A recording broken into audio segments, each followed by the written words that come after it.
Good morning. The committee meets today to consider the nominations of Ms. Tonya Wilkerson to be Undersecretary of Defense for Intelligence and Security and Dr. Michael Sulmeyer to be Assistant Secretary of Defense for Cyber Policy. Ms. Wilkerson, I would like to welcome your husband, Kevin, daughter, Kennedy, and son, Kevin Jr., and your sister, Samantha, I believe, is here. I'd also like to thank Mr. Ron Moultrie, the former Undersecretary of Defense for Intelligence and Security, who will introduce you. Thank you, Mr. Secretary. Mr. Sulmeyer, I would like to welcome your wife, Danielle. I believe your daughter, Vivian, is here or not? Okay, well, from California, best wishes, Vivian. Mother-in-law, Gilda, and father-in-law, Elliot, and I'd like to thank my colleague, Senator Mike Rounds, who looks much more impressive down here than he does up there. He will introduce you. On behalf of the committee, let me thank both of your families for the many years of support for your services. Ms. Wilkerson, you are well qualified to be Undersecretary of Defense for Intelligence and Security, or the USD-INS. You currently serve as the Deputy Director of the National Geospatial Intelligence Agency, and you bring more than 3 decades of leadership and technical experience across the intelligence community, including roles at the CIA and the National Reconnaissance Office. If confirmed, you will be the Principal Intelligence Advisor to the Secretary of Defense. You will also be dual-hatted as the Director of Defense Intelligence in the Office of the Director of National Intelligence. The scope and complexity of the global threats we face are unprecedented. China, Russia, Iran, North Korea, and many other state and non-state actors are seeking ways to undermine our interests and destabilize the relationships that our allies and partners rely upon. It is more important than ever that the defense intelligence enterprise is able to employ its resources and capabilities effectively. I would like to know how you would plan to prioritize and improve these operations if confirmed. One of the key challenges you will need to address is how to best provide intelligence, surveillance, and reconnaissance, or ISR, support for air and ground moving target indications. Weapons like hypersonic missiles and low-signature vehicles pose a growing threat for our forces around the world, and our defense intelligence assets are key for detecting and defending against them. In particular, the National Reconnaissance Office, National Geospatial Intelligence Agency, and the National Security Agency must increase their support to the military as the services divest of their air-based ISR capabilities. At the same time, these agencies must continue to assist the Space Force in providing space-based ISR support to the combatant commanders for their tactical level operations. Ms. Wilkerson, I welcome your thoughts about how you intend to foster this arrangement and ensure that the military has timely and accurate intelligence to defend the nation. Dr. Sulmeyer, you are the very first nominee to be Assistant Secretary of Defense for Cyber Policy, as this position was created in the fiscal year 2023 National Defense Authorization Act. You are well qualified for this new position since you are currently serving as the Principal Cyber Advisor for the Secretary of the Army and served previously in cyber policy roles in the Office of the Secretary of Defense, the National Security Council, and the U.S. Cyber Command, and also in academia. The committee intends for the Assistant Secretary of Defense for Cyber Policy to provide Service Secretary-like functions for U.S. Cyber Command, mirroring the special relationship that exists between Special Operations Command and the ASD for Special Operations and Low-Intensity Conflict. It will be important for your office to not only support cyber arms growth, but also to maintain strong civilian control and oversight of the command. I would like to know how you plan to work with Cybercom and the Department of Defense broadly to better support the cyber workforce and improve cyber acquisition functions. Indeed, the first challenge we will face is meeting the personnel manning and retention goals for our cyber mission forces. The Defense Department faces significant difficulties in training and retaining personnel for key positions requiring special skills. In order to mature the cyber force and advance our nation's capabilities to conduct cyber operations, the military services must provide qualified and trained personnel to Cybercom on time and at the beginning of their tours. I would also note that the private sector has realized the immense value of our cyber operators and is offering them very high compensation to leave the military. I would like to know how you plan to address these challenges. Ms. Wilkerson, Dr. Sulmeyer, these complex challenges will require the full complement of your skills. Thank you for your willingness to continue your service and lead at this critical time. I look forward to your testimony. Now let me recognize the ranking member, Senator Wicker, please. Thank you, Mr. Chairman. Today, the committee is considering nominees to fill 2 senior Department of Defense positions. Both roles oversee national security portfolios that would be important under any circumstances. But as our threat environment becomes the most dangerous we have faced since World War II, their nominations take on a greater sense of gravity. Dr. Sulmeyer, you've been nominated to serve as the first ever Assistant Secretary of Defense for Cyber Policy. If confirmed, you would be responsible for advising the Secretary of Defense on all cyber matters, including readiness, capabilities, and strategy. You have served as Principal Cyber Advisor for the Army since March of 2022. In that role, you've had a front row seat to an increasingly dynamic and hostile threat environment in cyberspace. Threat intelligence assessments confirm that foreign adversaries and malicious cyber actors are persistently targeting U.S. networks and critical infrastructure, attempting to cripple our force projection, warfighting, and sustainment capabilities. Equally troubling are the persistent cyber attacks led by state-sponsored cyber actors, such as Volt Typhoon. The nation's enemies are exploiting vulnerabilities in our networks to preposition themselves for disruptive or destructive cyber attacks in a future conflict with the United States. Emerging technologies add to these challenges. New tools, such as artificial intelligence-enabled cyber capabilities, are poised simultaneously to change the pace of threats we face, to enhance the lethality of our adversaries. To maintain an enduring advantage in cyberspace, we need to leverage AI tools and technologies for our own cyber defense. We must also defend against adversarial AI and improve readiness of cyber mission forces to confront these threats.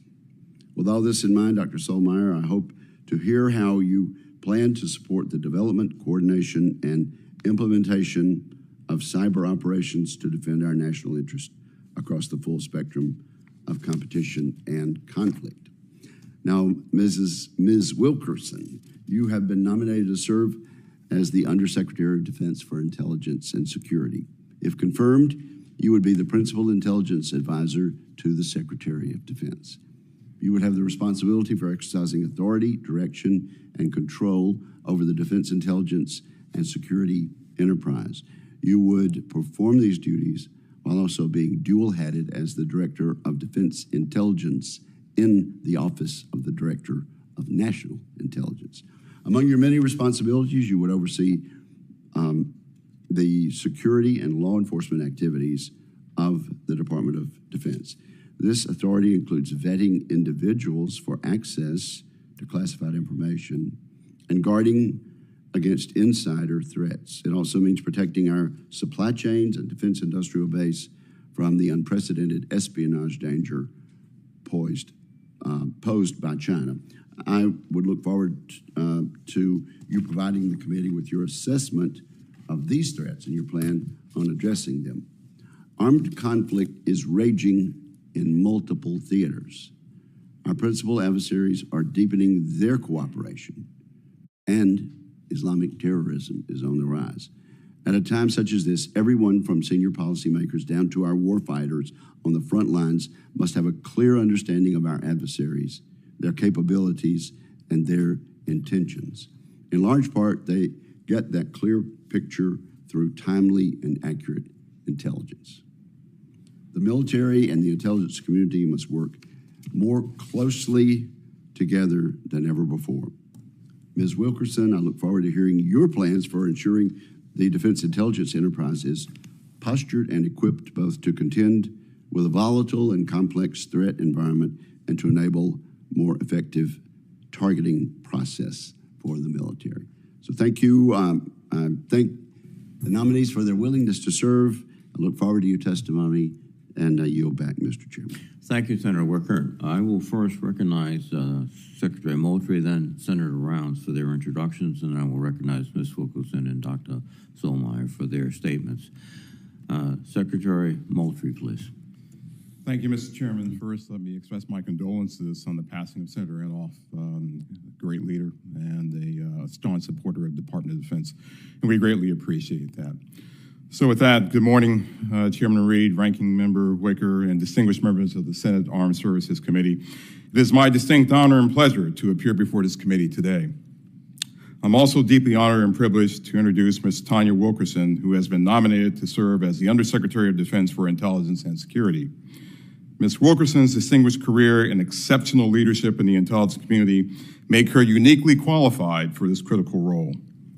Ms. Wilkerson currently serves as the Deputy Director of the National Geospatial Intelligence Agency, where her leadership has resulted in significant enhancements to our nation's geospatial intelligence capabilities. Her tenure at NGA has been marked by a relentless pursuit of excellence and a deep commitment to advancing our national security interests through innovative intelligence solutions.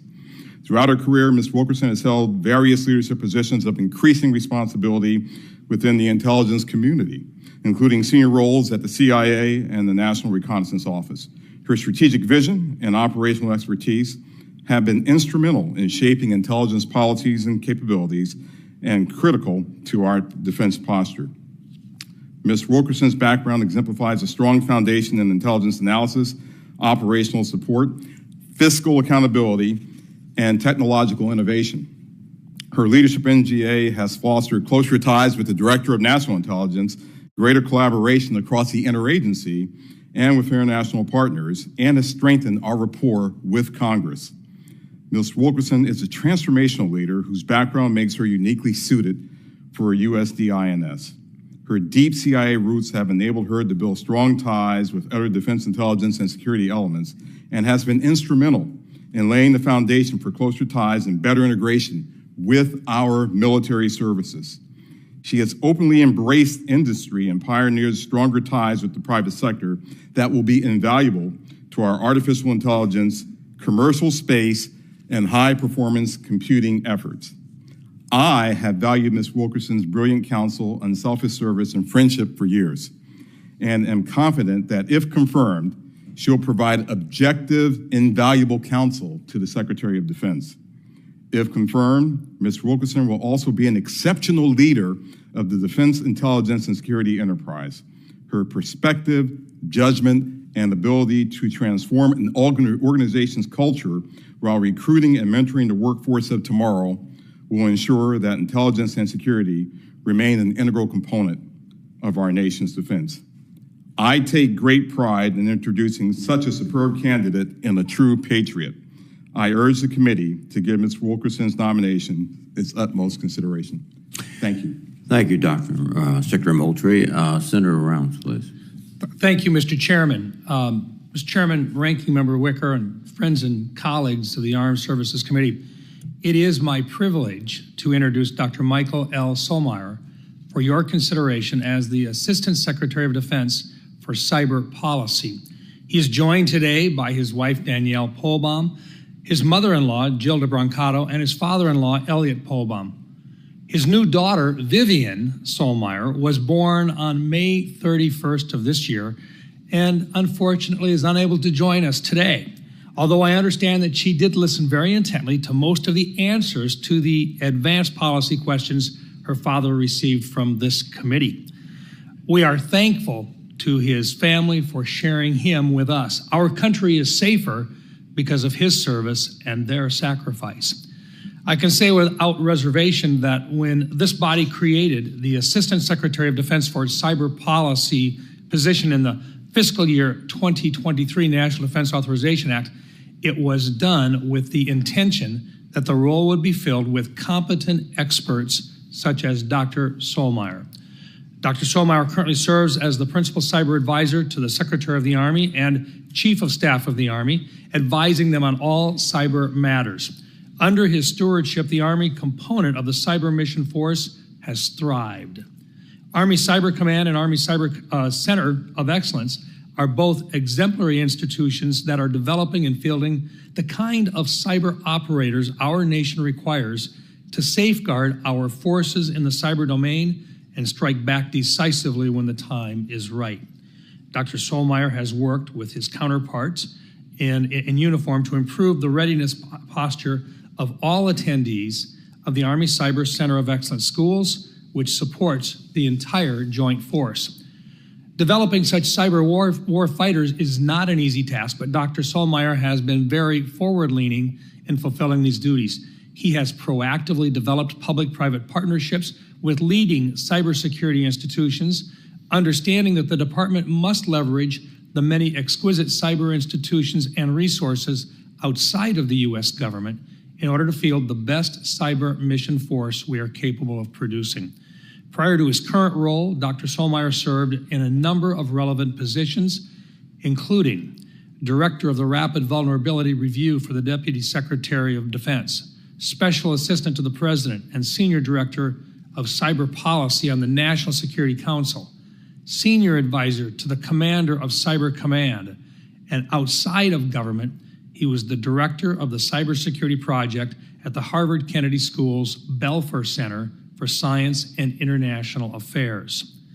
I know that he is most proud of the teams that he has been a part of at the Belfer Center and the Army, where he is able to use his prolific talents to enable the next generation of academics and policy advisors to get started in their careers.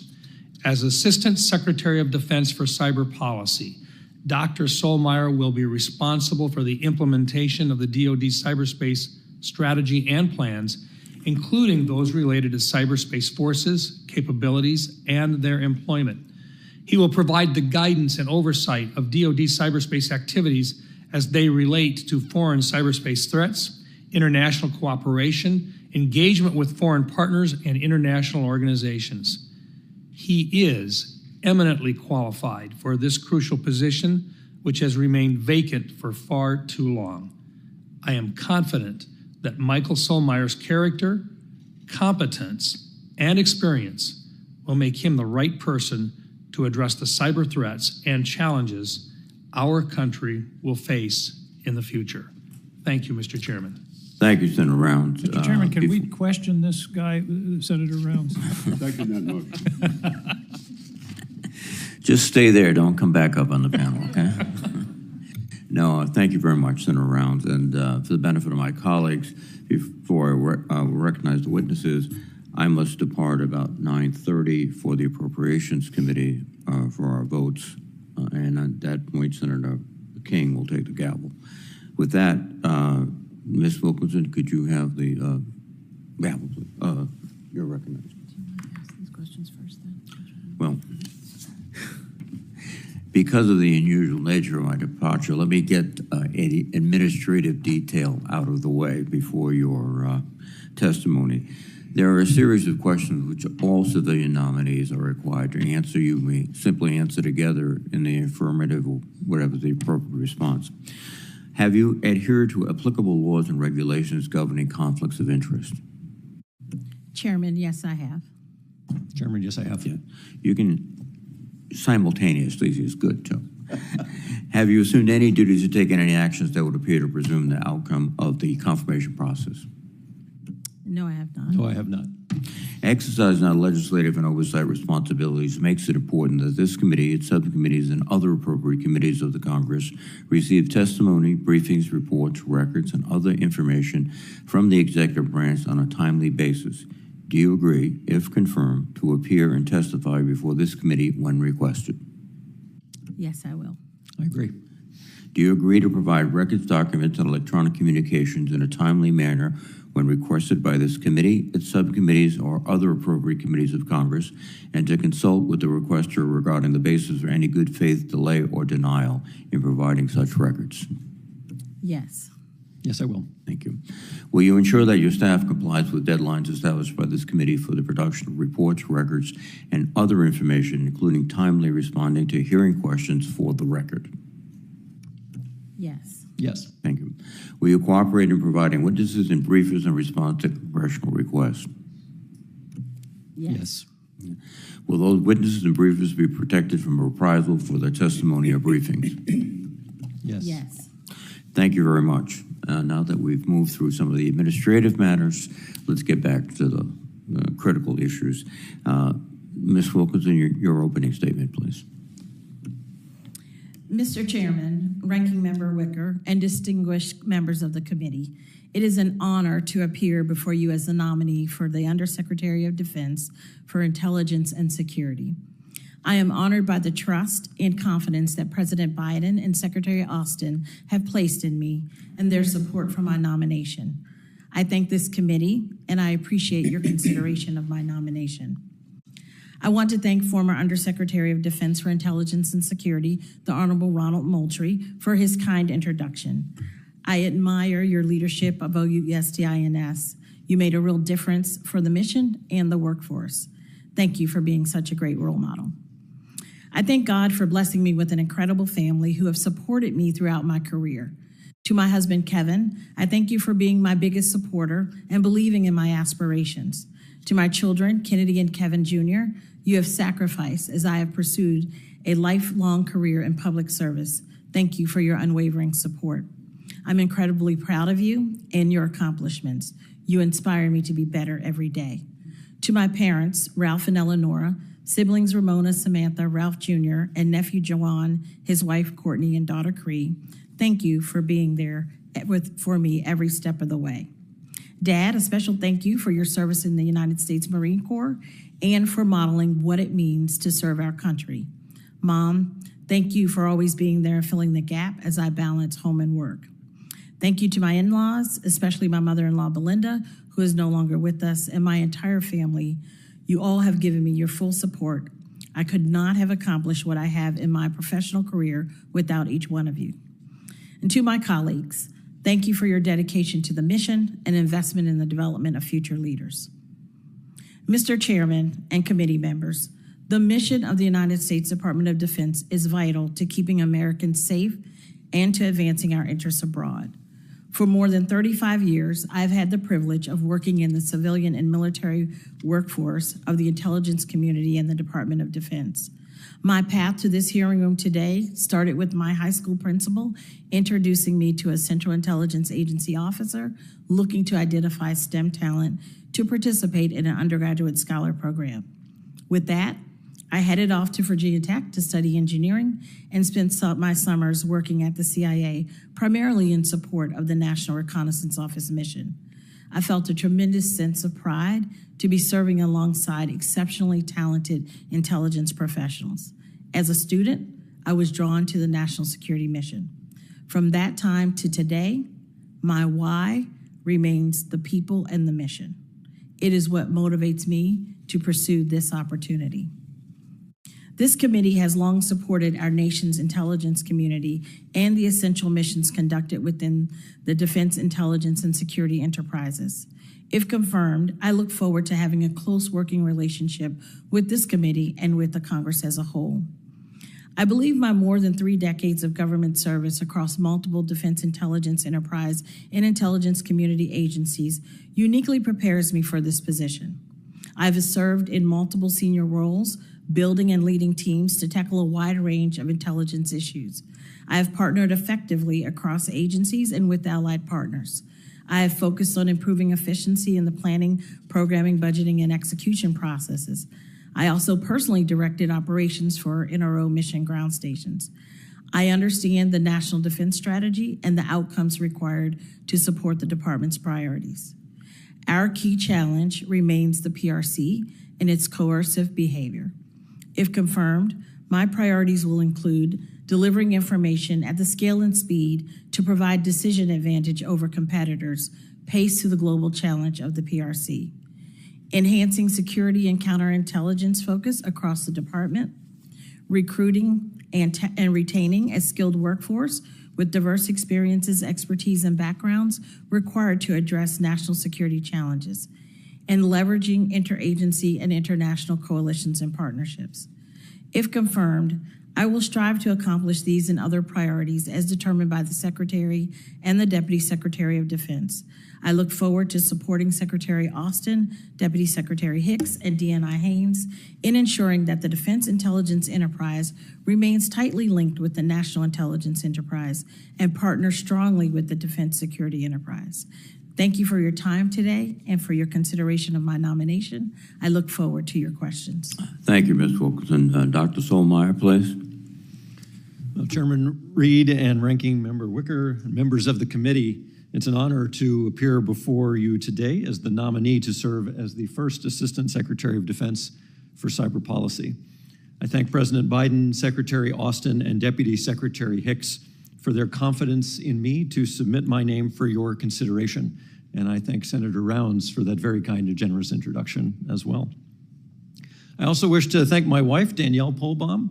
Among other things, she is a gifted lawyer and the most amazing mother I've met, as we welcomed our first child, Vivian, 6 weeks ago. Danielle's parents, Gilda Brancato and Elliot Polbaum, are wonderful in-laws and grandparents. I'm also so fortunate to call the Popkins, the Chabras, and the Waters family as well. Special thanks to my uncle Larry Popkin, an all-star high school football coach and tennis coach who served in the Army many years ago. He turns 90 today back home in California. My parents, Irving Sulmeyer and Gail Sulmeyer, passed away years ago.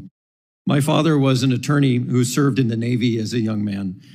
He instilled in me an appreciation for history, the law, and public service, and he made the mistake of letting his elementary school-age son take apart his first personal computer. My mother did the heaviest lifting, raising me day in and day out, all while trying to understand why I needed a second phone line for my computer in the days before the World Wide Web. I would not be the person or the professional that I am today without them. While I got my start in information technology at a young age, I began my career in national security at the Defense Department during the George W. Bush administration. I was fortunate to learn from civilian and uniformed leaders at the Bipartisan Center for Strategic and International Studies. I studied civil-military relations as a graduate student, but my interests in technology were rekindled when I joined the cyber policy team in the Office of the Secretary of Defense. After a stint building a cybersecurity research program in academia, I've had the privilege of resuming public service at U.S. Cyber Command and now the U.S. Army. This is the experience I would bring to the job if confirmed as the first Assistant Secretary of Defense for Cyber Policy. That experience has taught me about the value of public-private partnerships, the criticality of human capital, and the imperative of a bipartisan approach to cybersecurity and cyber policy. If confirmed, I would look forward to working with all the members of the committee to address your concerns, resolve your questions, and collaborate with you to strengthen our national defense.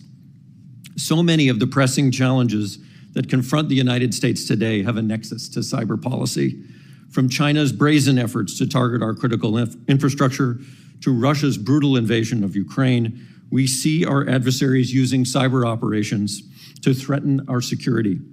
And now advances in artificial intelligence could dramatically expand our cyber vulnerabilities or our cyber advantages. As such, my overriding goal, if confirmed, would be to generate the combat power and sustained readiness in cyberspace necessary both to advance American interests and to defend them from current and future threats. To achieve this, I would begin by accelerating U.S. Cyber Command's efforts to meet and defeat threats to our nation. I would do so in close partnership with the commander of U.S. Cyber Command, General Hawk. I would also train my focus on the personnel who execute the mission, military and civilian, active, guard, and reserve. We must retain and recruit the nation's top talent to deter and, when necessary, defeat our adversaries. I would also ensure we make the most of our nation's advantages in artificial intelligence and quantum information science.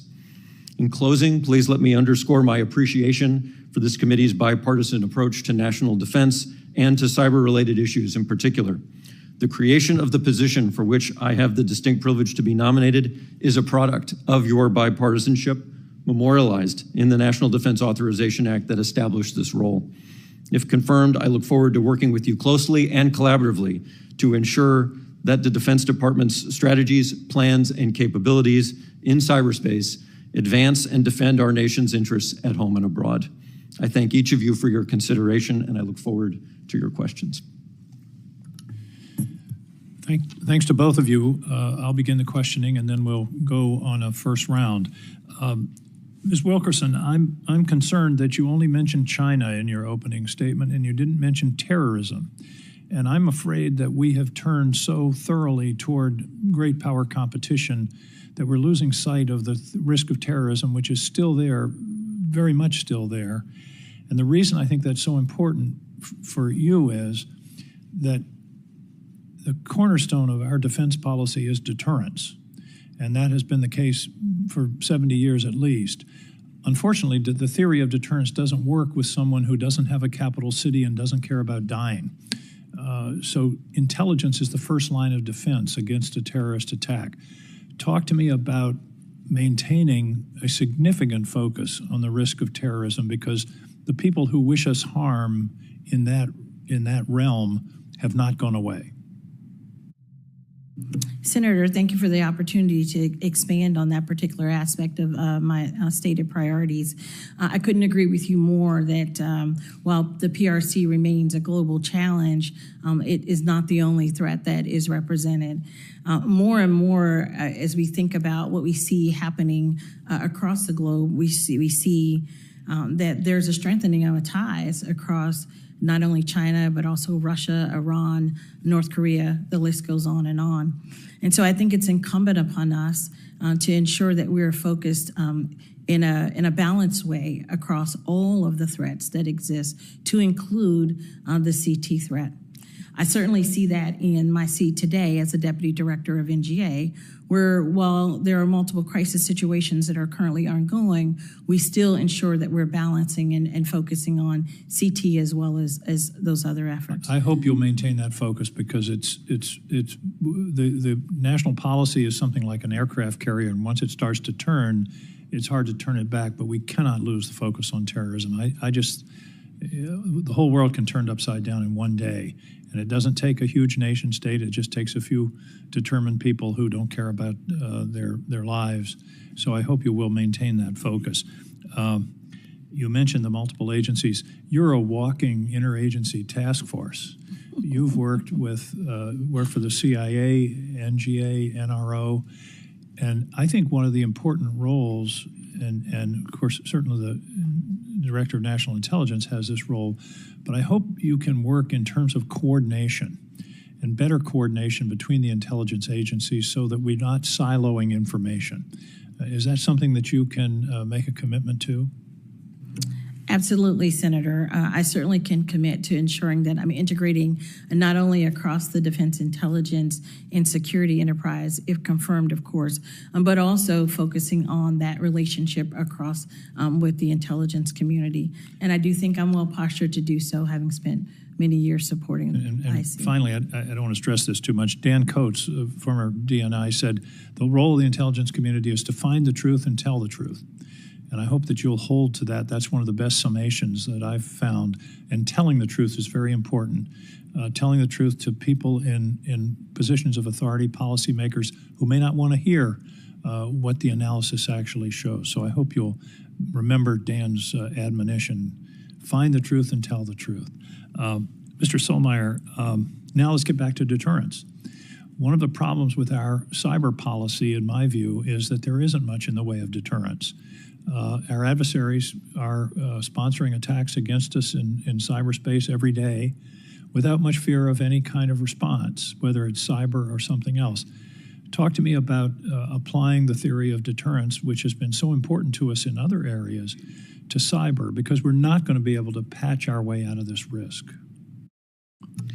Well, good morning, Senator. And the focus on deterrence is top of mind for me, especially as we look at not just the pacing challenge of the People's Republic of China, but including terrorists as well. We really want to think about how we impose costs going forward. And I think the department does that in large part by the strategy of defending forward, right? Being proactive on foreign land to disrupt and degrade adversary capabilities. Is it your intention to continue that policy and strengthen it? And strengthen it, absolutely. Thank you. Final question. One of the cyber issues, it seems to me, in the Defense Department is the defense industrial base. You can have the best defense in the world in the Pentagon, but if subcontractor to a major contractor is compromised, it seems to me that needs to be a focus of your attention as well. Absolutely. We share risk with the Defense Industrial Base in cybersecurity, and if confirmed, I'm committed to reviewing what opportunities there are, such as the National Security Agency's Cyber Collaboration Center, and also providing cybersecurity as a service to small businesses as well. Thank you. Senator Wicker. Thank you very much, Senator King. Ms. Wilkerson, I'm glad you cleared up in response to Senator King the several threats that are working together. And you did mention the People's Republic of China, and then in response to the question, Russia, Iran, North Korea, and terrorism. Do you agree that they are working together in an effort against the United States as they never have before? Senator, I do agree that what and Dr. Sulmeyer, do you agree with that also?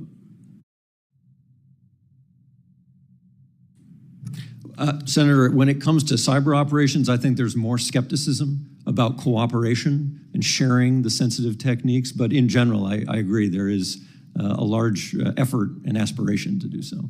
Okay, and you then let's talk about the people who are working with us. In your testimony, Ms. Wilkerson, you mentioned leveraging interagency and international coalitions and partnerships. Who are our best partners in this regard, and Dr. Sulmeyer too? Senator, when I started to think about partners, certainly first and foremost, I would focus on our long and enduring partnership with the Five Eyes community. And so when I think about the allied partners, it is Canada, Australia, the UK, and New Zealand. And that's a good starting place as we start to think about how we ensure we're strengthening ties across international bounds. But I also think it's really important that we're focusing on interagency partnerships as well, and being able to work effectively in a way that delivers the outcomes that are necessary to meet this threat environment. How valuable are our other NATO partners other than the one you mentioned? Senator, I think that they are definitely very valuable partners as well. I noted the Five Eyes partners, given that those are the partners that we have, a long-standing relationship with. But I think even as we see some of the crisis situations that are unfolding today, we recognize that there has to be an expansion of those partnerships. And if confirmed, I'm committed to focusing efforts on doing that. Dr. Sulmeyer, you want to comment on that? I'd double down on the Five Eyes as well, but also AUKUS and the second pillar of the relationship gives a new opportunity, additional opportunity between our three countries. I'm glad you mentioned that. And then, Ms. Wilkerson, you mentioned interagency cooperation. Senator King is concerned about siloing, and so am I. But how are we doing on that? Are we doing a better job of avoiding that now?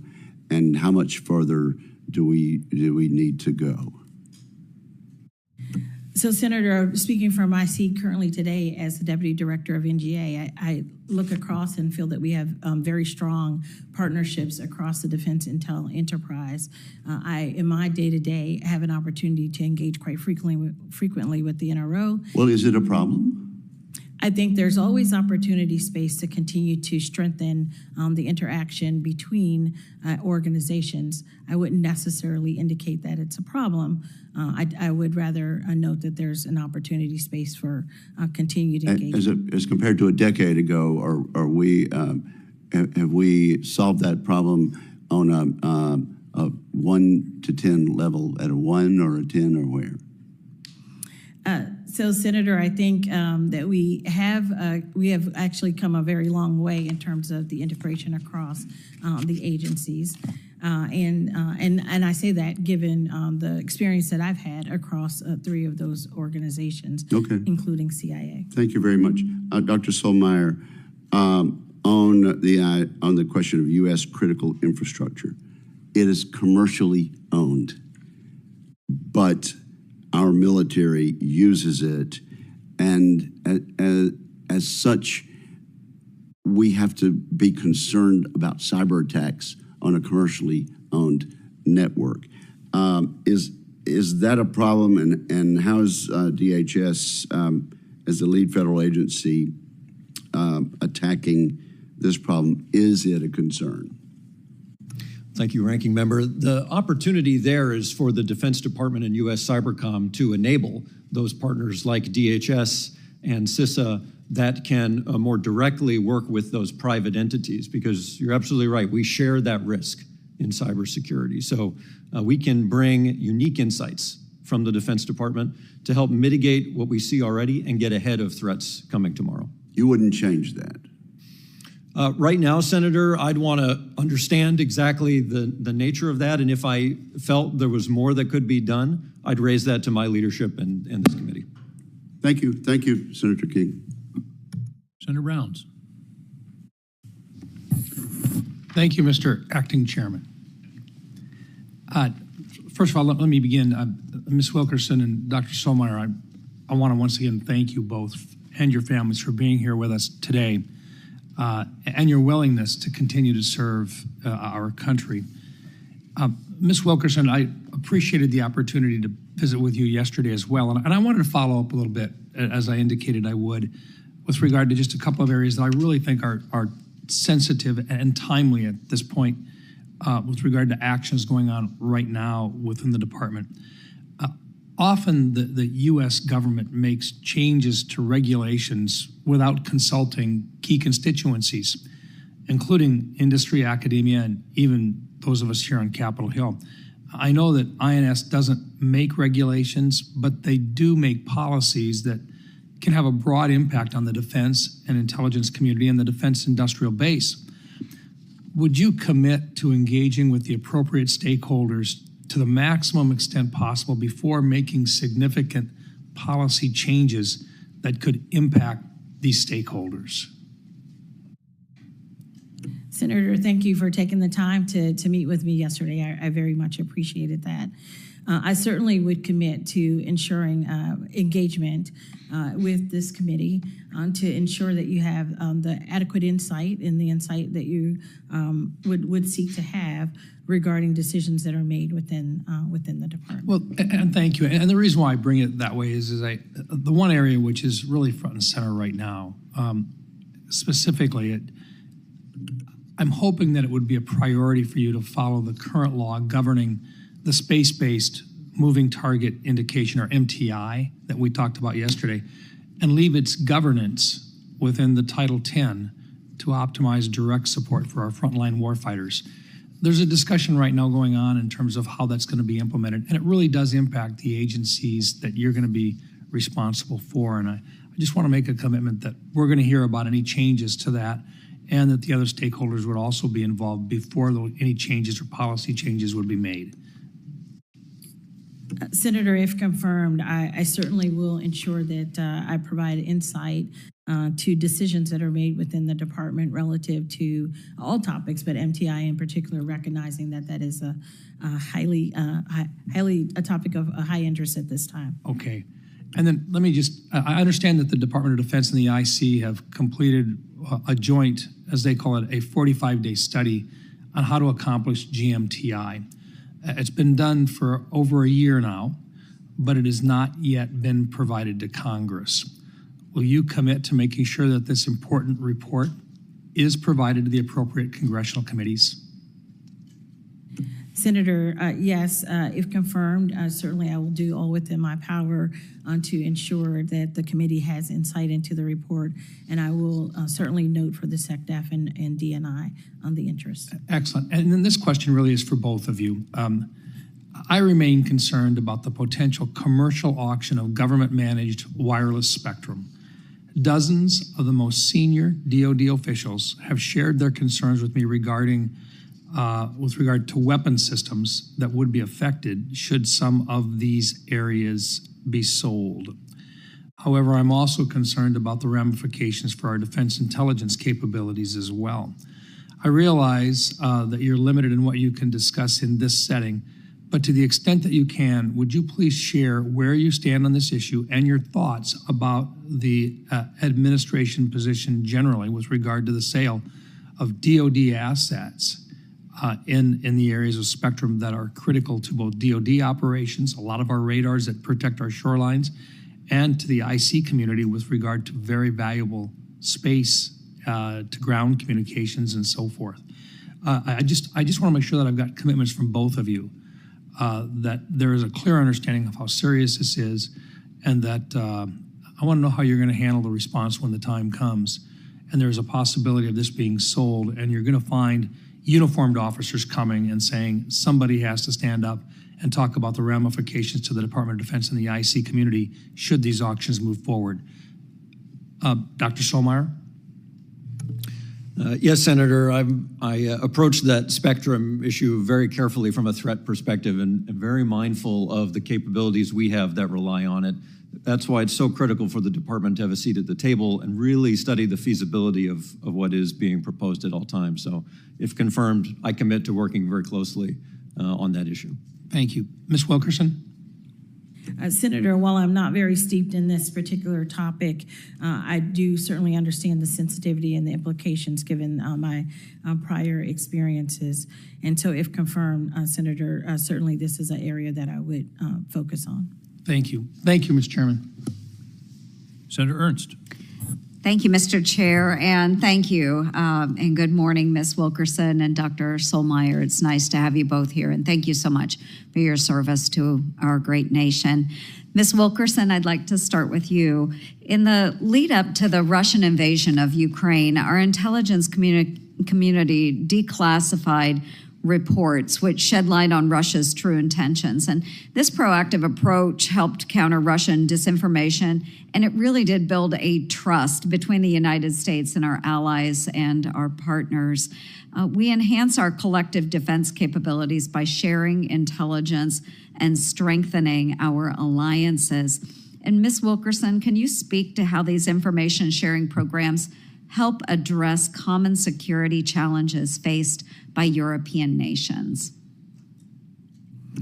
Senator, thank you for the question. I certainly understand, given the recent experience from the unprovoked invasion of the Ukraine by Russia, just how important it is to be have a responsive process for declassifying information, in that it can be very much impactful in sharing information with not only our partner organizations, but also bringing to light for the public what is transpiring. Mm-hmm. Very good. And what role does information sharing play in deterring some of those common threats, such as cyber attacks or disinformation campaigns, and specifically in the European theater? Senator, I believe in the European theater, what we are seeing is that it illuminates what is occurring on the ground and helps others to be able to best be postured to support the current crisis situation. And so, if confirmed, I certainly would commit to being able to, of course, in coordination with the DNI, look at our continued focus on efforts to be able to declassify information at the right time for the right purposes. Yeah, thank you. And to speak a little to AI, and maybe both of you could join in here. Ms. Wilkerson, we'll start with you, but what role does artificial intelligence play in the ongoing conflict in Ukraine? And what key insights or lessons have been gained from its utilization in warfare? We'll start with you, Ms. Wilkerson, and then Dr. Sulmeyer, if you have any thoughts as well. Yes, Senator, the department has been focused on using AI to make better decisions affecting the battlefield, and I certainly would welcome the opportunity to speak at a more in-depth level in a classified session if you should desire. Yeah, thank you. Dr. Sulmeyer? Well, good morning, Senator. Ukraine is a case study of how technology has grown towards AI. In 2015, the power was turned out by a cyber attack in Ukraine through a manual effort. The next year, the code that was used was much more automated. And we've seen that trajectory over the years towards greater automation, and now with the advent of artificial intelligence. So if confirmed for me, that's front and center looking at the future of cyber warfare and how generative AI can both help our warfighters and we have to guard against it. Right. I do believe there's also efforts using artificial intelligence and other data mining means to prove different criminal actions by those Russian soldiers that have come into communities. There are ways of tracking them and getting information, gathering that intelligence to use in cases against them to prove war crimes or to show war crimes. So it's just fascinating what we've been able to do across Ukraine using artificial intelligence. You mentioned cyber warfare. We'll dive a little deeper into that too, Dr. Sulmeyer. Developing a whole of government approach to cyber remains a top priority of mine and others on the committee. And this is true as we continue to evaluate the lessons learned from the ongoing conflicts, whether it's in Ukraine or other areas around the globe. Do you feel the DoD is successfully facilitating inter-service cooperation and coordination in developing cyber warfare strategies within our force and alongside some of our strong friends and allies? Yes, Senator. I see each of the services within our own force generating that combat power in different ways. And so if confirmed, it's a big opportunity, right, to harmonize how that combat power is generated and then how we can use that to enable our partners, as you describe, and really bring about even stronger defense of the nation in cyberspace. Excellent. And well, again, my time has expired, and I want to thank you both very much for your service. Thank you. Senator Kane. Thank you to my committee colleagues and congratulations to our nominees. You each have decades of public service where you have really climbed to the pinnacle of your respective fields. And I am very happy to be able to support your nominations. But what I'd like to know is, based on your past experiences, as you look at them, what are accomplishments that you are the proudest of, and how would you bring lessons from those accomplishments to the positions to which you've been nominated? Dr. Sulmeyer, if you could begin. Thank you, and good morning, Senator. When I think about what I'm most proud of in this field, it's the teams I've been able to build and be a part of, not just in academia, but now with the U.S. Army. Several of them are here today to experience this, and we've been able to use the hiring authorities that this committee and the Congress has given the department in really creative ways, and I don't think I would be able to do that without the being empowered by the committee and the Congress to do so. So that's what I'm most proud of going forward. Thank you. Ms. Wilkerson. Thank you, Senator. And thank you for the opportunity to share about a key accomplishment. As I look at my tenure as the Deputy Director of NGA, I would say the key accomplishment has been being able to strengthen the stewardship of GEOINT resources. So I am the senior champion for that.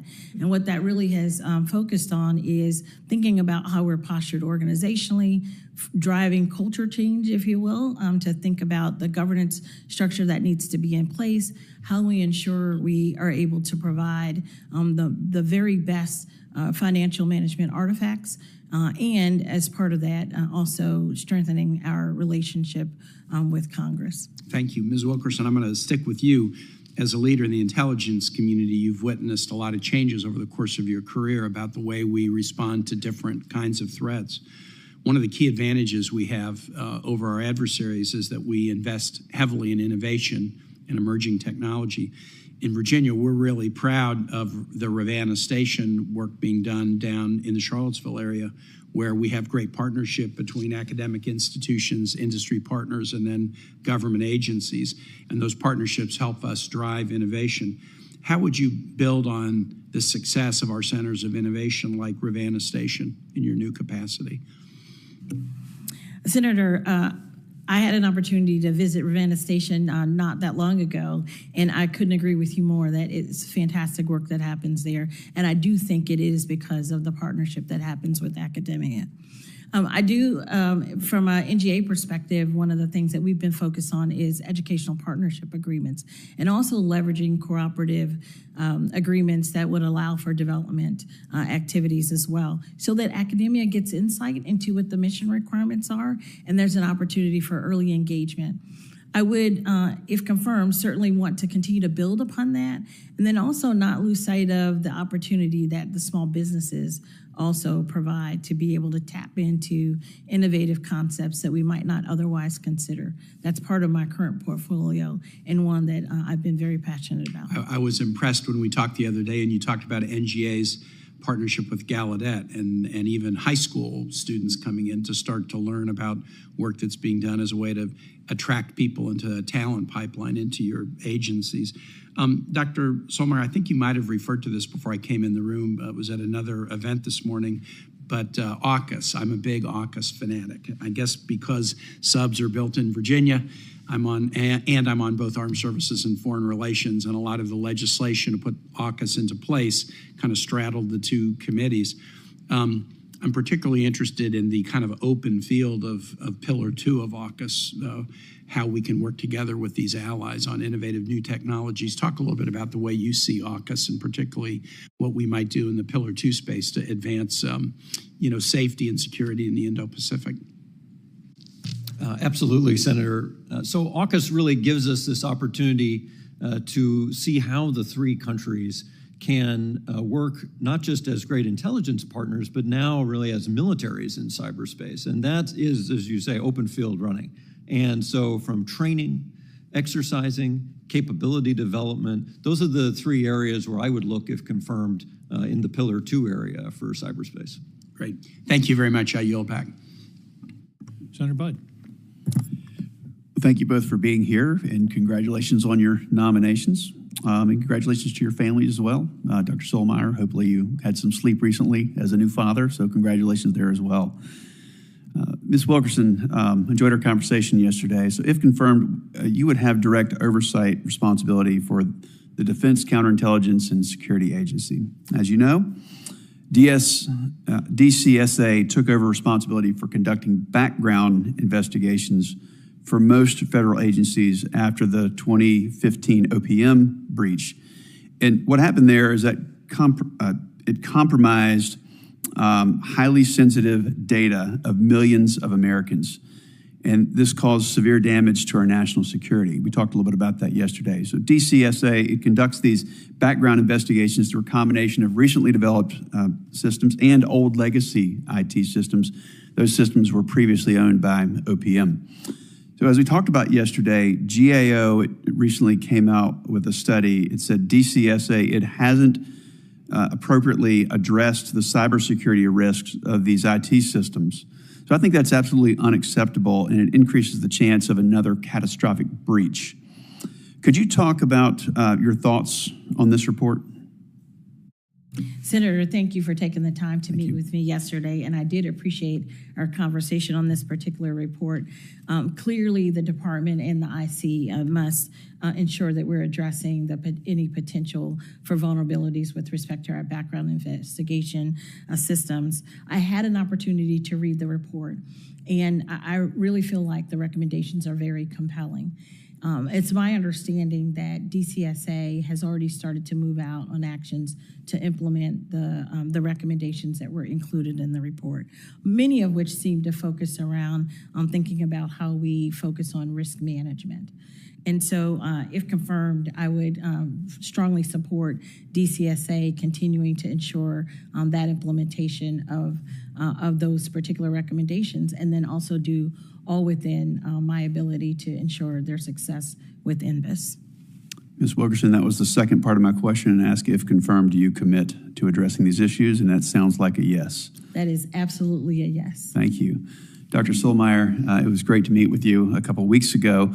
We talked about the increasing need for cybersecurity professionals in order to ensure that we are mission ready. If confirmed, what will be your strategy to address these readiness shortfalls of the cyber mission force? Well, thank you, Senator. That building that combat power and that sustained readiness is the overall goal. That's how we will have a robust deterrence posture. That's how we'll be able to disrupt and degrade our adversaries' work. So that, for me, is the number one priority. In terms of how to do it, first, we've got to be able to recruit from a broad audience that has that propensity to serve, to put the interests of the team and the nation ahead of themselves, and have that technical interest and aptitude. But then we have to retain them and to show them that there is a career and a pipeline to stay in federal service and national security, but also if they want to get out for a while, they should be empowered to know that they can come back and continue to help the nation later when that's possible. So those are just a few of the areas I'd start with to build that combat power. Thank you. I'd like to discuss the importance of collaborations between cyber operations and special operations forces as well. We talked a little bit about that a few weeks ago. Do you agree that the access, placement, and intel gathering that SOF provide is vital to successfully conduct many cyber operations?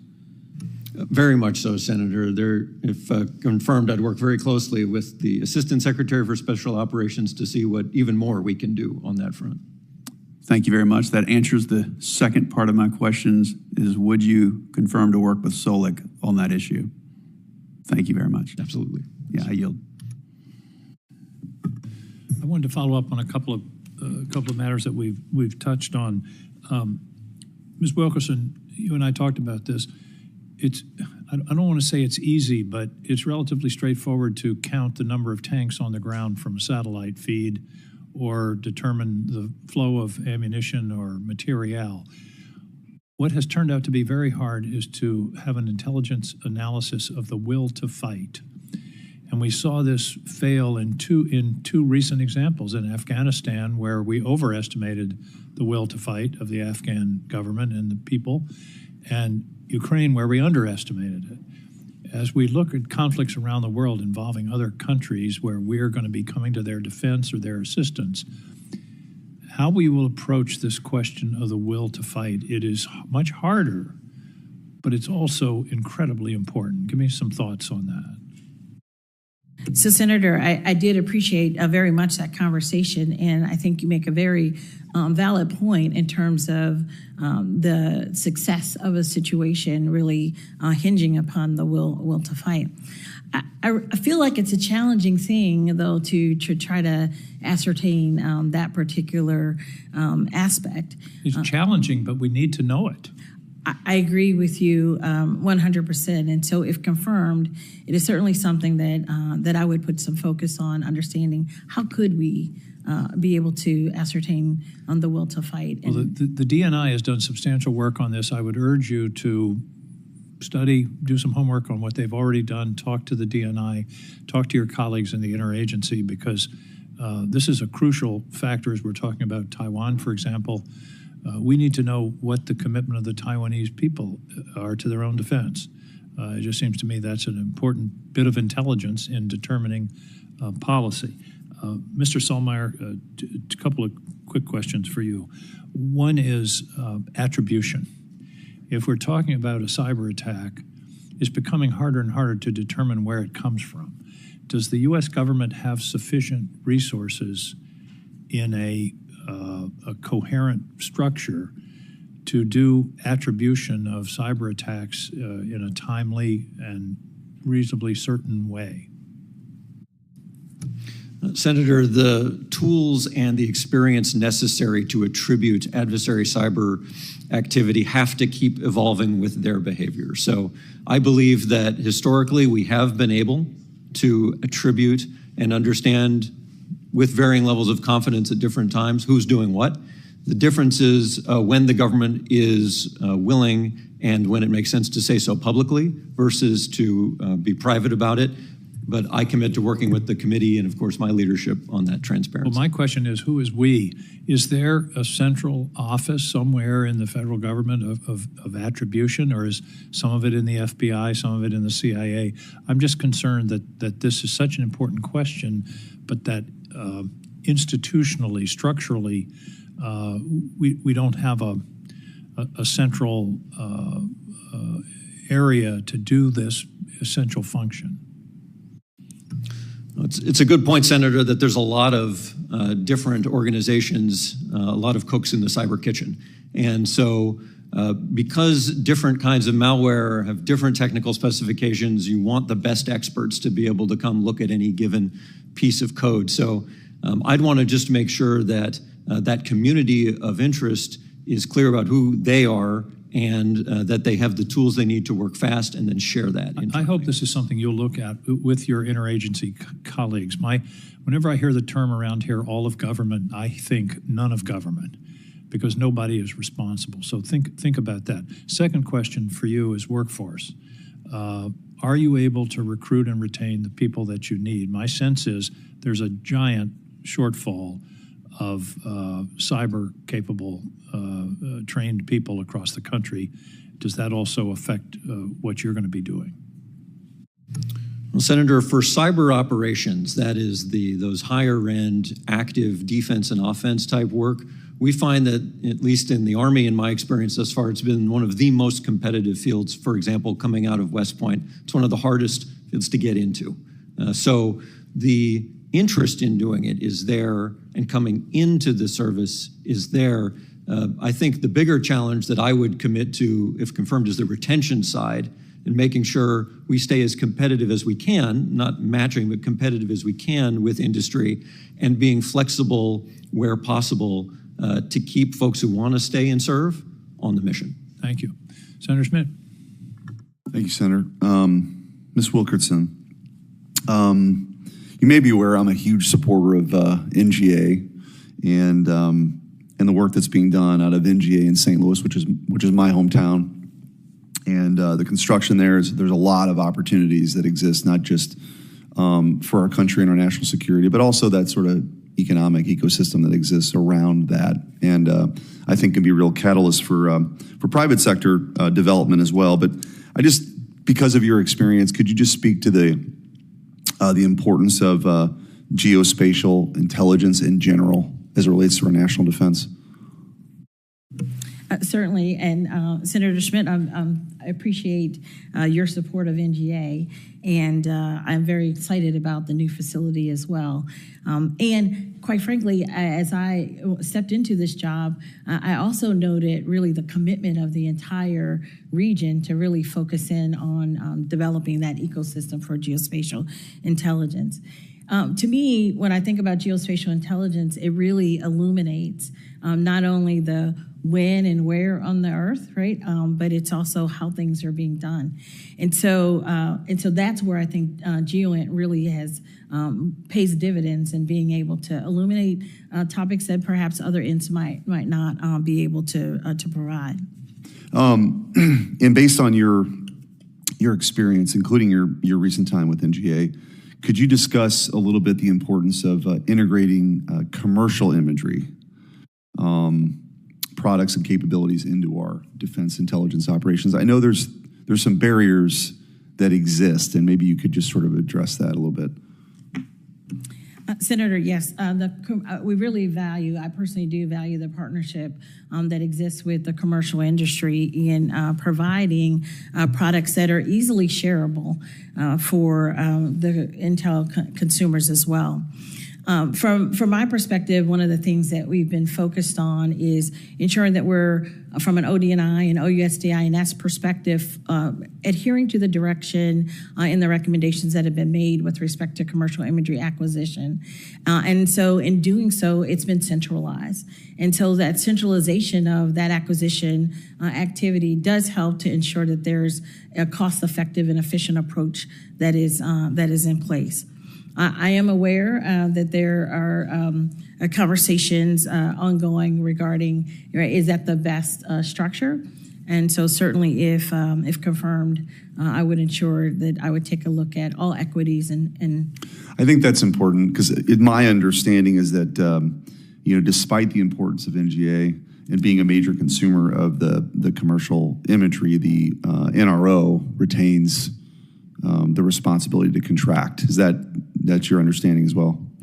That is exactly the arrangement. NRO has the responsibility to procure pixels, and NGA has the responsibility to procure commercial analytic services. Well, you're going to have a great opportunity to look at that alignment, I think, hopefully moving forward here. I do want to address one other topic quickly on sort of the monoculture concerns that I've articulated as it relates to our cyber systems. Could you speak to the a little of the potential dangers and vulnerabilities that could open up because of this sort of maybe one vendor approach or this kind of monoculture that exists in our intelligence community as it relates to cyber. And just so that I have clarification on your question, Senator, the monoculture that exists as it relates to commercial? Well, no, as it relates to, so there's a discussion that's going on, and I think there's a little bit of a push and pull here between a bipartisan group of senators who've raised concerns about some of the hacks that have happened and the fact that we're very reliant on a single vendor. And I think it's the view of many, including me, that a multi-vendor approach might provide some additional security here and ameliorate some of the concerns and the vulnerabilities. I'm just curious how you view that. Thank you for that additional context. I really think it's incumbent upon us to ensure that we're providing vendors with the right tools and understanding of the right tools to help to protect the overall infrastructure within their purview. And so, if confirmed, this is an area that I certainly would welcome a chance to take a hard look at and understand whether or not we're giving that right information to vendors to be able to be best protected. Okay. All right. Thank you. Thank you, Senator. The good news is that Senator Rosen is on her way. The bad news is I get to ask more questions in the meantime. Mr. Sulmeyer, I want to go back to something I mentioned earlier. 85% of the target space in cyber is in the private sector. And I'm particularly concerned about the defense industrial base, and I'm particularly concerned not about the major contractors, but the subs.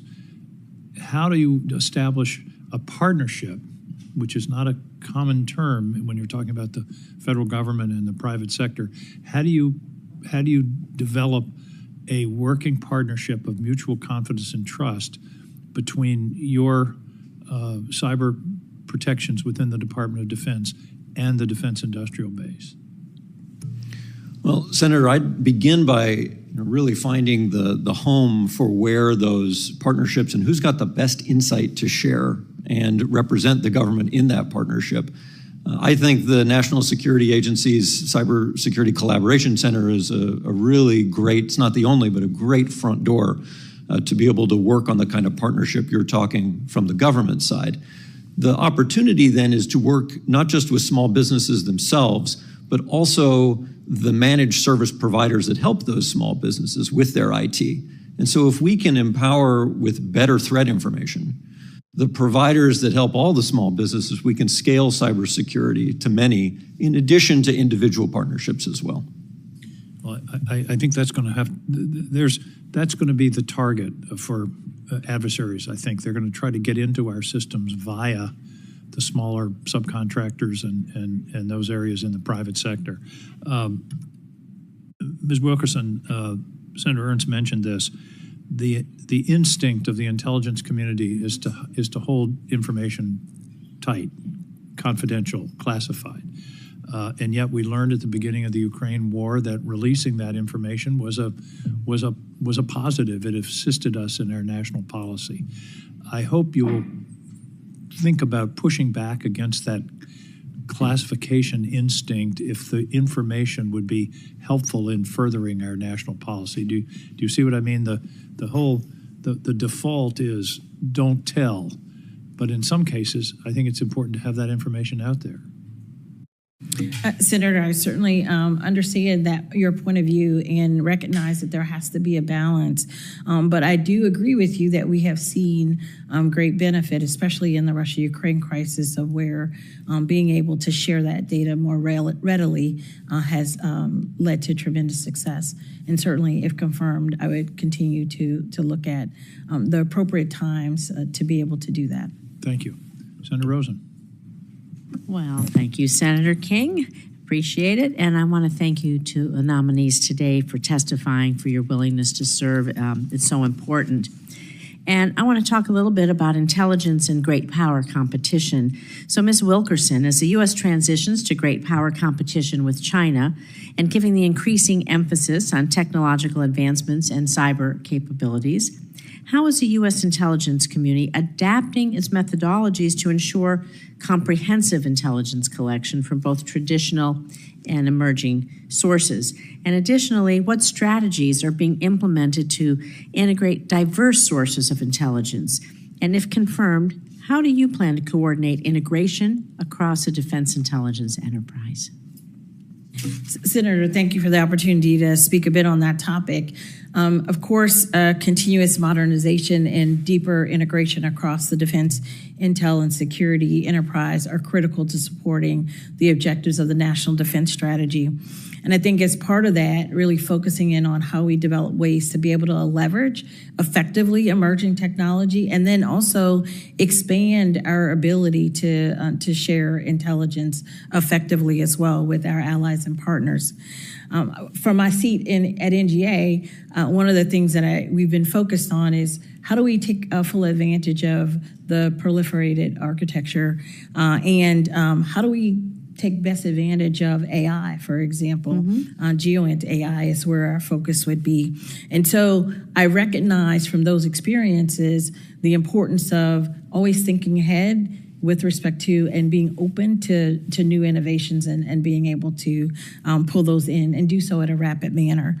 And so if confirmed, I would look to work across the department, the IC, and as well as with other stakeholders to include allies and partners to make sure we're casting a broad net and understanding what exists. And where there may be shortfalls that might need to be addressed. Thank you. Yes, technology moves faster sometimes than we can adapt to it. But I'm glad you brought up AI because, of course, there's issues around the ethical use of AI. And the Department of Defense has adopted a set of ethical principles for artificial intelligence, including minimizing unintended bias and protecting civil liberties and privacy. However, we do know our definition of ethical AI does not align with that of our adversaries. So, Dr. Sulmeyer, as we work to leverage AI into our cyber capabilities, we know it's going to better enable our warfighters to execute their missions, whatever they are. How do you intend to balance the opportunities that we have before us, challenges and opportunities, and the ethical use of AI? Well, good morning, Senator. And I think the opportunity that artificial intelligence offers our warfighters really is open field right now. But what we bring that our adversaries don't is a professional military, a military of humans that we do trust and that are trusted with very serious responsibilities at even very junior ranks. And so to use artificial intelligence to empower them, to keep the human in the loop, but to empower them, that is different than what our adversaries will use AI for, because I don't think they trust their militaries in the way that we can trust our professional force. Thank you. I do think that AI just potentiates what humans can do, right? Just helps us make those better decisions. So I would agree with you there. And it's important, though, that we have AI, we are going to have professional warfighters, but we also have to have a cyber workforce and really robust cyber workforce. We have to think forward into the future. And last year, DoD released its cyber workforce strategy really to address those gaps in workforce management, ensure we're really capable of addressing the growing cyber threats from our adversaries. So again, Dr. Sulmeyer, what's your view on implementing non-traditional methods of expanding cybersecurity workforce, including establishing a cybersecurity reserve or implementing a skills-based hiring in order to increase the number of qualified candidates for cyberspace operations and roles? I'm interested really in the civilian cyber reserve. I was a former computer programmer myself. Yes, Senator, and I've appreciated your leadership on cyber issues and in particular on this civilian reserve. I've read the legislation, and we currently have the beginning conversations going between the Army, where I work now, and U.S. Cybercom to very consistent with the law to see what we can do and how we can meet the steps to start that pilot.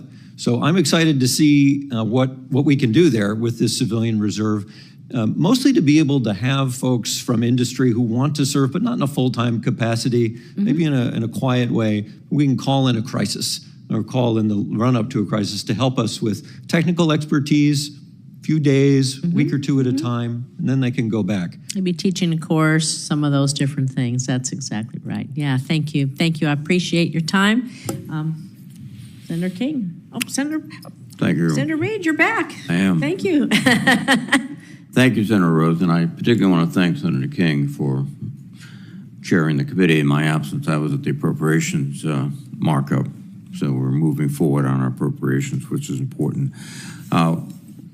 Let me ask a few questions. Ms. Wilkerson, CIA Director Burns recently published an article. He emphasized the importance of strategic declassification or the intentional public disclosure of certain secrets to undercut rivals and rally allies. In fact, many of our geographic combatant commanders have also asked for this type of operation. What are your views on this, the importance of strategic declassification in support of information operations? Senator, thank you for the question. I do believe that it is necessary to be able to be strategic about how we might consider when opportunities that exist to be able to declassify information for specific purposes. I do think that there are processes in place that help us to be able to effectively do that. As an example, we've seen in the Russia-Ukraine crisis where information has been able to be declassified and more openly shared. That has paid dividends in the success of the crisis situation, as well as being able to continue to inform the public. So that would be an option that you would consider, at least in your new role, if confirmed. If confirmed, I certainly would consider this as a particular option, and I would look forward to more in-depth conversation with subject matter experts to ensure that I'm guided in the right way.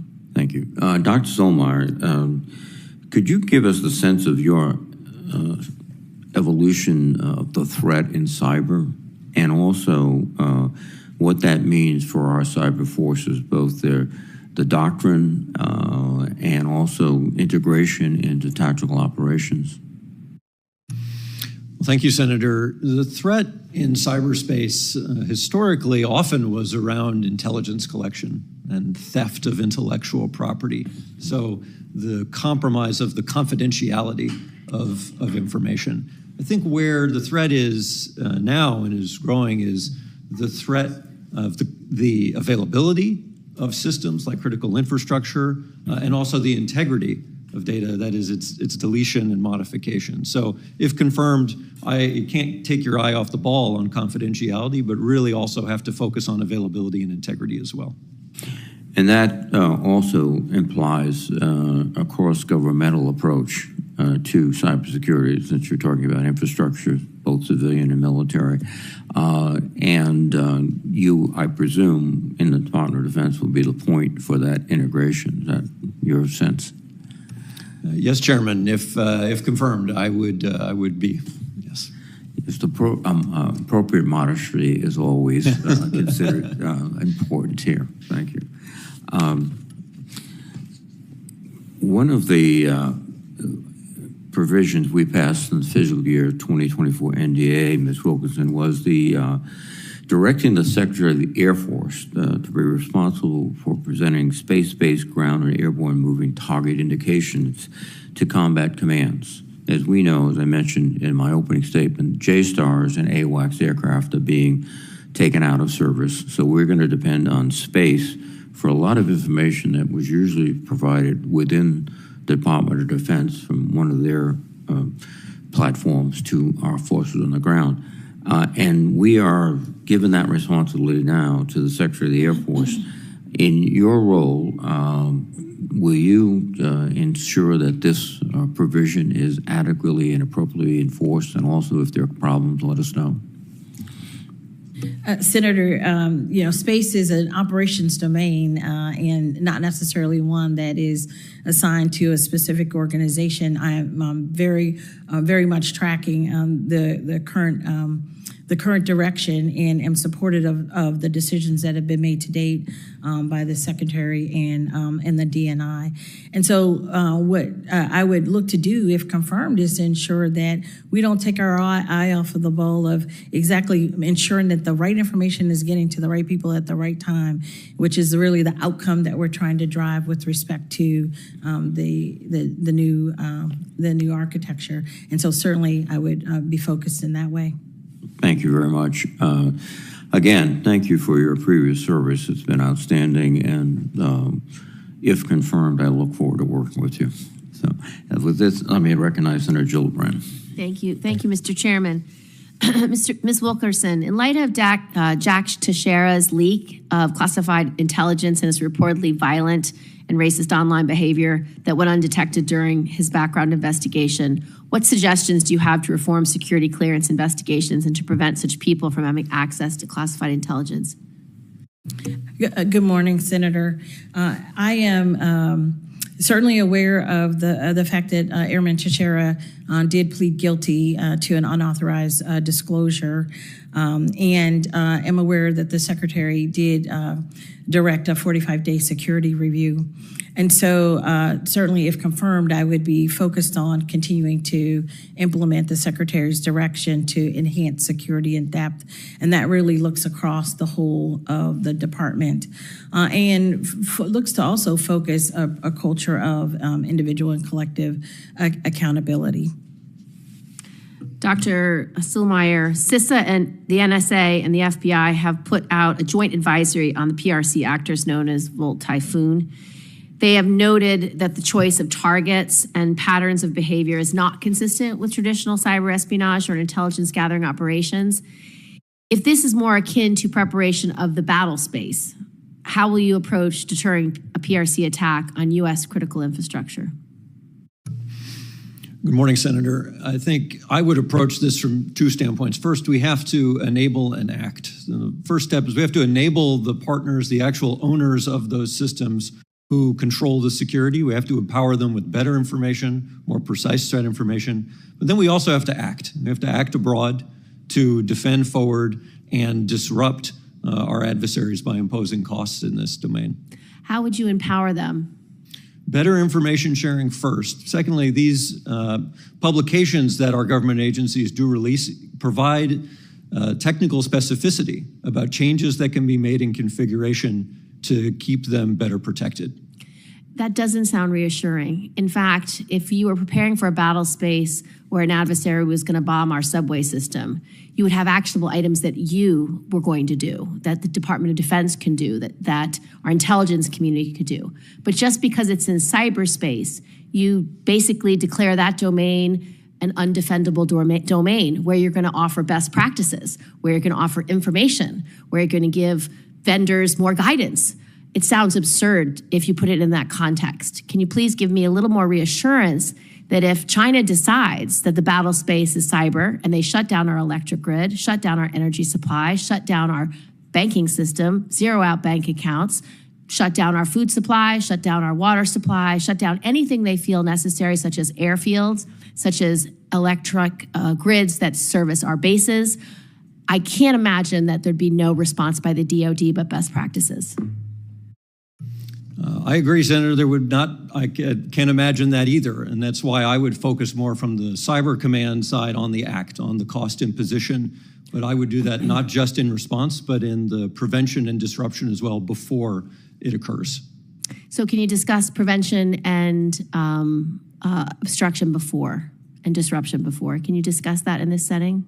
What I can say in this setting, Senator, is that my focus on building combat power, which is really about the people, the technology, to be able to impose those costs, that's the overriding priority I would bring to the job if confirmed. We have to be, I'm sorry, Senator. Keep going. We'd have to be able to bring the technical talent needed, not just to recruit them, but keep them on the hardest missions, focused on the targets you're exactly mentioning, for long enough periods of time to develop that mastery and expertise so that if the order is given to impose those costs, to prevent and disrupt ahead of time, we're ready.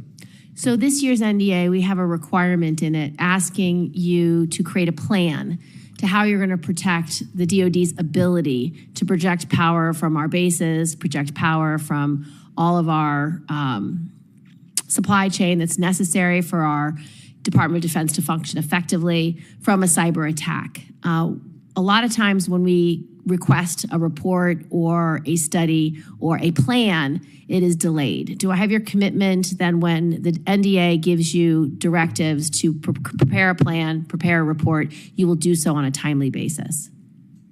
Yes, Senator, top priority to be timely with you. And if that means I've got to come up in person and give a personal briefing before the paperwork clears, I'll do it. Thank you. Thank you, Mr. Chairman.